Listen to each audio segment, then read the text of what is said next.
আলু দিয়ে যে এত সুন্দর একদম অল্প সময়ে টেস্টি টেস্টি পিৎজা তৈরি হয়, তাও আবার গ্যাসের ওভেনে, যেটা নাকি বাচ্চা থেকে বড় সকলেই একবার খাওয়ার পরে প্রতিদিনই খেতে চাইবে। বাচ্চারা তো বিশেষ করে টিফিনের জন্য বায়না করবে।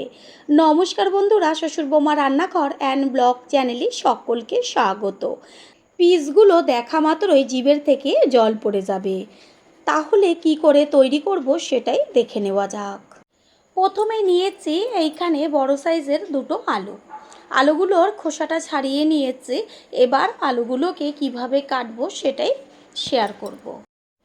ছুরি দিয়ে আলুটাকে এক হাত দিয়ে ধরে তারপর বেশ গোল গোল করে একটু মোটা মোটা করে কেটে নেব। দুটো আলুই ঠিক এইভাবেই কেটে নিয়ে ফিরে আসছি। এই রেসিপিতে আমি দুটো ডিম ব্যবহার করব, সেই কারণে দুটো ডিম একটা আলাদা পাত্রের মধ্যে ভেঙে নেব। এইখানে আমি মাঝারি সাইজের দুটো পেঁয়াজ খোসা ছাড়িয়ে চৌকো চৌকো করে বেশ বড় বড় করে কেটে নিয়েছি, আর নিয়েছি ঝালের জন্য কাঁচা লঙ্কা। এবার একটা চপারের মধ্যে আমি পেঁয়াজের টুকরোগুলো আর কাঁচা লঙ্কা দিয়ে ভালো করে চপ করে নেব। যদি ছুরি দিয়ে কেটে নেন যতটা পারবেন একদম ছোট ছোট করে কাটার চেষ্টা করবেন। একটা বড় সাইজের বোল নিয়েছি আর তার মধ্যে ভেঙে নেওয়া দুটো ডিমই দিয়ে দেব। ডিমের মধ্যে দেব পরিমাণ মতন লবণ, দেব ছোটো চামচের হাফ চা চামচের থেকেও কম পরিমাণ হলুদ গুঁড়ো, আর দিয়ে দেব গোলমরিচের গুঁড়ো হাফ চা চামচ। এবার এদিকে চপারে যে পেঁয়াজ আর লঙ্কাটা চপ করে নিয়েছিলাম সেটা দেখা যাচ্ছে কত সুন্দরভাবে কাটা হয়ে গেছে, একদম মিহি মিহি করে। এবার এই যে সম্পূর্ণ পেঁয়াজ আর লঙ্কাগুলো সব এই ডিমের মধ্যে দিয়ে দেব কুচিয়ে নেওয়া ধনেপাতা। তারপরে একটা হ্যান্ড উইন্সের সাহায্যে ভালো করে সমস্ত উপকরণগুলো ডিমের সাথে ফেটিয়ে নেব। একটু সময় নিয়ে ফেটিয়ে নিতে হবে যেন বেশ ডিমের ওপরে পুরো ফেনা ফেনা মতন হয়ে যায়। পুরনো বন্ধুদের সবসময় আমাদের পাশে এইভাবে ভালোবেসে থেকে এগিয়ে নিয়ে যাবার জন্য অনেক অনেক ভালোবাসা। এখানে প্রথমে যে আগে চাকচাক করে আলুগুলো কেটে নিয়েছি সেগুলোকে ভালো করে জল পাল্টে পাল্টে 3 থেকে 4 বার ধুয়ে নেব। দেখতেই পাওয়া যাচ্ছে যে একদম ওপরে খুব সুন্দরভাবে ফেনা ফেনা হয়ে গেছে। গ্যাসের ওভেনে একটা ফ্রাই প্যান বসিয়েছি আর ভালো করে গরম করে নিয়ে এর মধ্যে দিয়ে দেব একদম অল্প পরিমাণ সাদা তেল। এখানে আমি 1 চা চামচ পরিমাণ সাদা তেল ব্যবহার করেছি। তেলটাকে পুরো ফ্রাই প্যানে ছড়িয়ে তারপরে ভালো করে গরম করে নেব। গ্যাসের ফ্লেম লোতে দিয়ে দেব। একটা একটা করে আলু নিয়ে এবার ফ্রাই প্যানের ওপরে সুন্দরভাবে সাজিয়ে দিতে হবে। যতটা পারবেন চেষ্টা করবেন যে ছোট ফ্রাই প্যান ব্যবহার করার, তাহলে কি হবে রেসিপিটা খুব সুন্দরভাবে হবে। ঠিক এইভাবে একটা একটা করে সাজিয়ে দেব। আলুর মধ্যে লবণ যাবে আর তাড়াতাড়ি সিদ্ধও হয়ে যাবে, ঠিক এই পর্যায়ে এর মধ্যে দিয়ে দিচ্ছে লবণ, আর দিয়ে দেব একদম অল্প পরিমাণ হলুদ গুঁড়ো। এবার হলুদ আর লবণটা ভালো করে মিশিয়ে নেব। হলুদটা আপনারা স্কিপও করতে পারেন, তবে কালারটা ভালো লাগবে। ভালোভাবে তো মিশিয়ে নেব।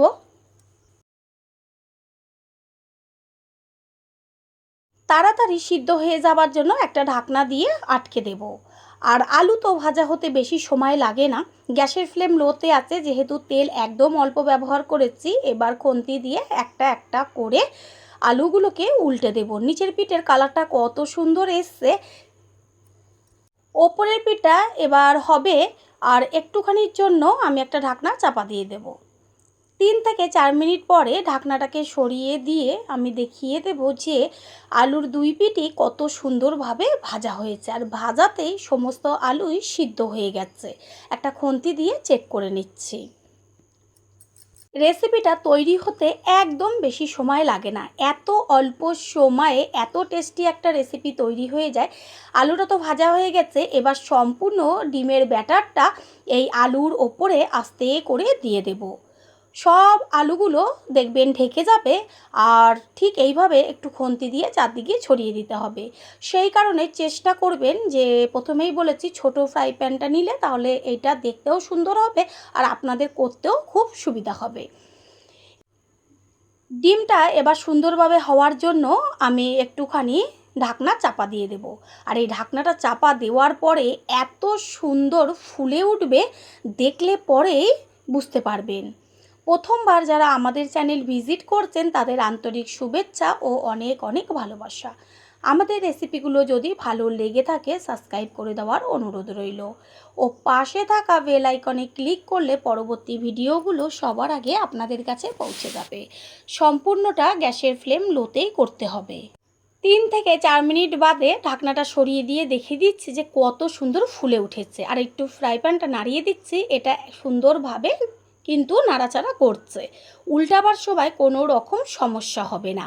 নিচের পিঠটা খুব সুন্দরভাবে ভাজা হয়ে গেছে। এবার ফ্রাই প্যানের থেকে একটা পাত্রে উল্টোভাবে রেখে দেব। তাতে কি হবে, এবার এই থালাটা ধরে আস্তে করে আবার ফ্রাই প্যানের ওপরে ঢেলে দেব, ওপরের পিঠটা খুব সুন্দরভাবে হবার জন্য। ঠিক এইভাবেই উল্টাবেন, তাহলে দেখবেন চারদিকে একটুও ভাঙবে না। দেখতে কত সুন্দর লাগছে। এবার এই ওপরের পিঠে দিয়ে দেব কিছুটা পরিমাণ সস। এইখানে আমি 3 চা চামচ পরিমাণ সস দিয়েছি। চামচের পেছনটা দিয়ে বেশ পুরোটায় মাখিয়ে দিতে হবে। এতটুকু ভিডিও দেখার পরে বোঝাই যাচ্ছে যে রেসিপিটা কতটা টেস্টি হতে চলেছে। পুরোটায় তো সসটা মাখিয়ে নিয়েছি। এবার চিজ এর ওপরে দিয়ে দেব।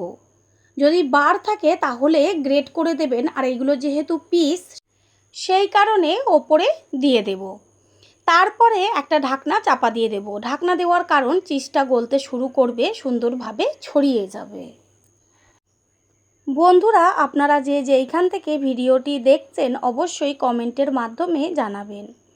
আপনাদের ধন্যবাদ জানাতে পারলে সত্যিই আমরা ভীষণ ভীষণ আনন্দিত হব।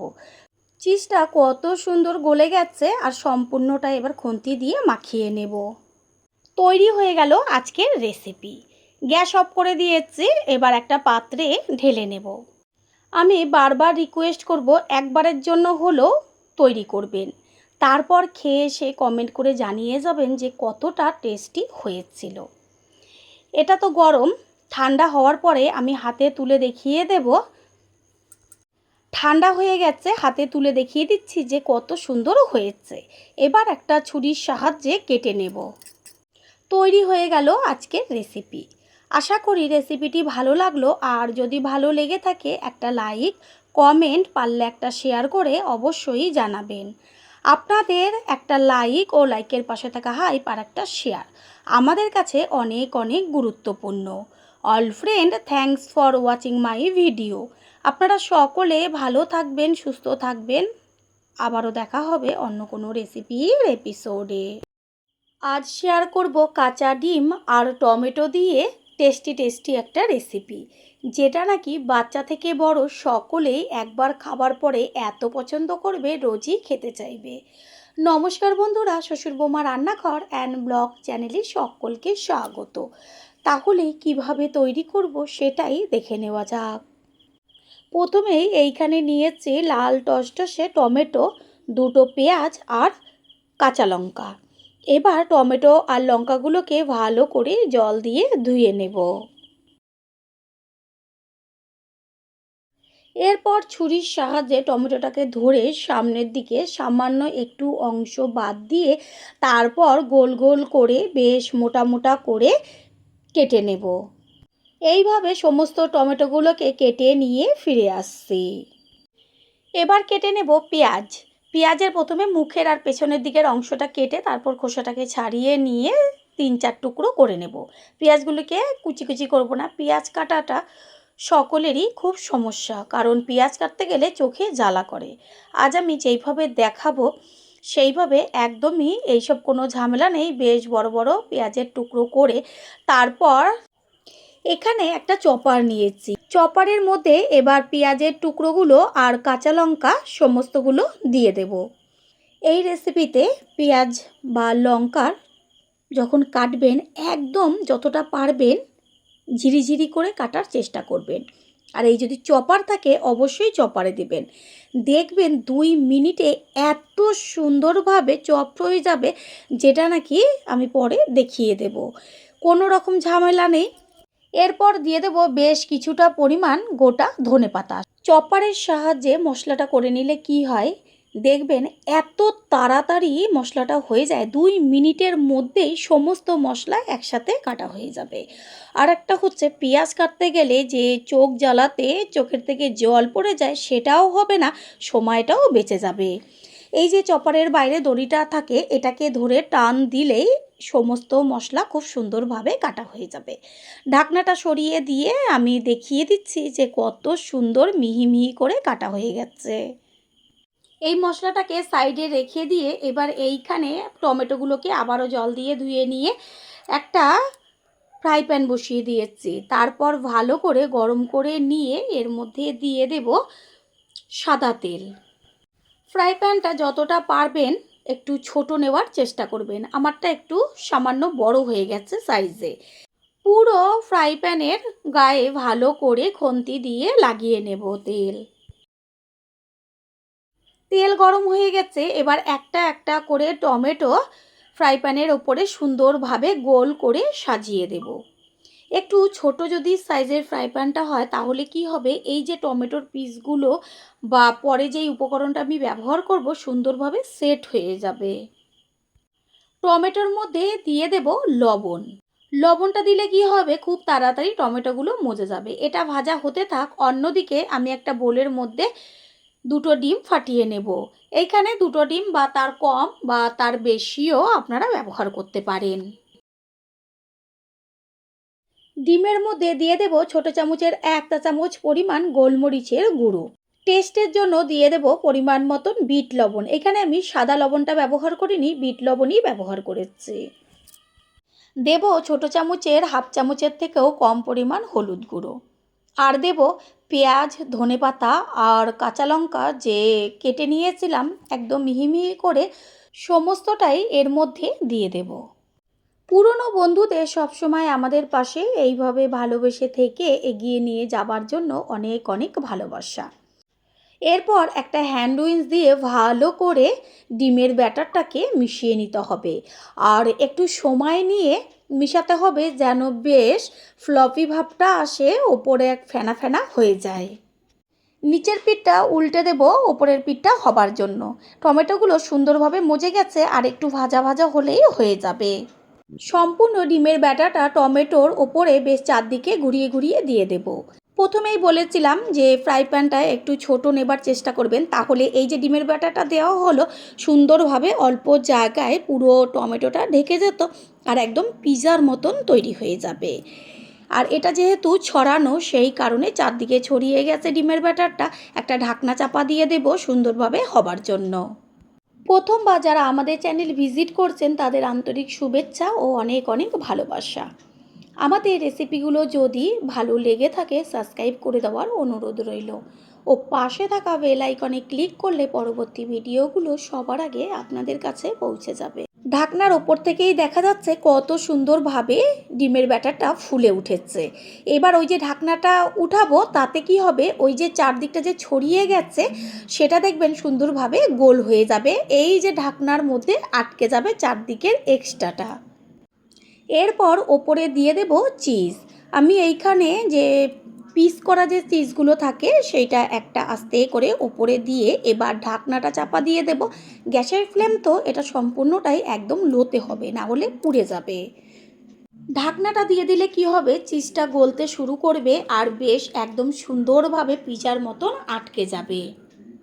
বন্ধুরা, আপনারা যে যেইখান থেকে ভিডিওটি দেখছেন অবশ্যই কমেন্টের মাধ্যমে জানাবেন। আপনাদের ধন্যবাদ জানাতে পারলে সত্যিই আমরা ভীষণ ভীষণ আনন্দিত হব। আপনাদের করা কমেন্টসগুলো পেয়ে আমরা এতটাই উৎসাহিত হই পরের ভিডিওগুলো তৈরি করার জন্য। এই যে চিজটা গলে গেছে, আর এবার খুন্তি দিয়ে বেশ সমস্ত টিফিনটার গায়ে লাগিয়ে দেব। এটা খেতে এত টেস্টি লাগে যেটা নাকি খাওয়ার পরেই বুঝতে পারবেন। সেই কারণে বারবার বলছি, একবারের জন্য হলেও এই রেসিপিটি ট্রাই করুন। রেসিপি একদম তৈরি হয়ে গেছে, এবার গ্যাস অফ করে দিয়ে একটা পাত্রে তুলে নেব। আশা করি রেসিপিটি ভালো লাগলো, আর যদি ভালো লেগে থাকে একটা লাইক, কমেন্টস, পারলে একটা শেয়ার করে অবশ্যই জানাবেন। আপনাদের করা একটা লাইক ও লাইকের পাশে থাকা হাইপ আর একটা শেয়ার আমাদের কাছে অনেক অনেক গুরুত্বপূর্ণ। All friend, thanks for watching my video. আপনারা সকলে ভালো থাকবেন, সুস্থ থাকবেন। আবারও দেখা হবে অন্য কোনো রেসিপির এপিসোডে।